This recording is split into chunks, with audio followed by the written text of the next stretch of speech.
يا رحيما يا حليما يا كريما ما لفضل.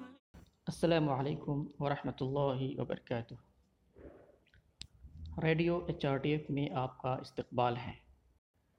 جب آپ کو کوئی پریشانی لاحق ہوتی ہے تو اس کو دوسروں کے ساتھ آپ شیئر کرتے ہیں، جس سے آپ کا بوجھ ہلکا ہو جاتا ہے۔ اسی طرح سے اگر پریشانیوں کو آپ اپنے گھر والوں کے ساتھ شیئر کریں گے تو یہ آپ کے دل کو سکون میسر کرے گا۔ کیا ہم یا ہمارے فیملی والے اپنی تمام باتوں کو، تمام پریشانیوں کو ایک دوسرے کے ساتھ شیئر کرتے ہیں؟ آج کل ان سب کے لیے کسی کے پاس کوئی وقت نہیں ہے۔ Mobile games, TV shows ہمارے خاندان کے نظام کو خراب کرتے چلے جا رہے ہیں۔ گھر کا ہر فرد گھر میں داخل ہوتے ہی موبائل استعمال کرنے لگتا ہے۔ یہ بات ہمارے گھروں میں عام ہو چکی ہے، لیکن اس طرح کے ماحول کو بدل کر خوش اور خرم زندگی بسر کرنے والے خاندان انگلیوں میں گنے جا سکتے ہیں۔ بعض ماؤں کی یہ شکایت سنی ہوگی کہ ان کے شوہر اور بچے 10 بار پکارنے کے باوجود بھی نہیں سنتے ہیں اور کھانے کے لیے حاضر نہیں ہوتے ہیں۔ آج ہر گھر کا یہی مسئلہ ہو چکا ہے۔ گھر کے فرد گھر میں بیگانے ہو چکے ہیں۔ ماہرین نفسیات کا کہنا ہے کہ اسی لیے پہلے زمانے کے بالمقابل آج لوگوں کی ڈپریشن بہت زیادہ بڑھ چکی ہے۔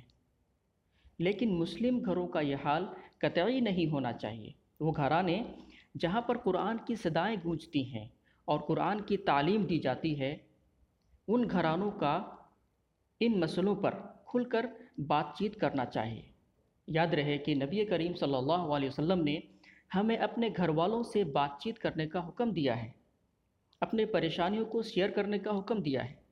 اللہ کے نبی محمد صلی اللہ علیہ وسلم فرماتے ہیں کہ کھیل کود کی تمام چیزیں باطل ہے سوائے 3 کے۔ ان میں سے ایک یہ ہے کہ اپنے گھر والوں کے ساتھ کھیلنا، یہ ان کے حقوق میں شامل ہے۔ ماہرین ہمیں بتاتے ہیں کہ ہمیں اپنے گھر والوں سے بات چیت کرتے وقت کن باتوں کا لحاظ رکھنا چاہیے۔ ان باتوں پر عمل کرنے سے ذہنی دباؤ کم اور دل مضبوط ہو جائیں گے۔ جو بھی بولو سچ ہونا چاہیے، جو بھی بولو وہ گھر والوں کے لیے فائدہ مند ہونا چاہیے۔ بات کرتے وقت دوسروں کی خامیوں کو بیان نہ کریں، خوش کن اور مزیدار باتیں کرنی چاہیے۔ ہمیں ان جذبات کے ساتھ کھلواڑ کبھی بھی نہیں کرنی چاہیے جو خوشی کو ختم کر دیتے ہیں۔ آج سے ہم خوش مزاج اور خوش کن باتیں کرنے کا عزم مصمم کرتے ہیں اور انشاءاللہ اپنے گھروں کو خوشی کا گہوارہ بنائیں گے۔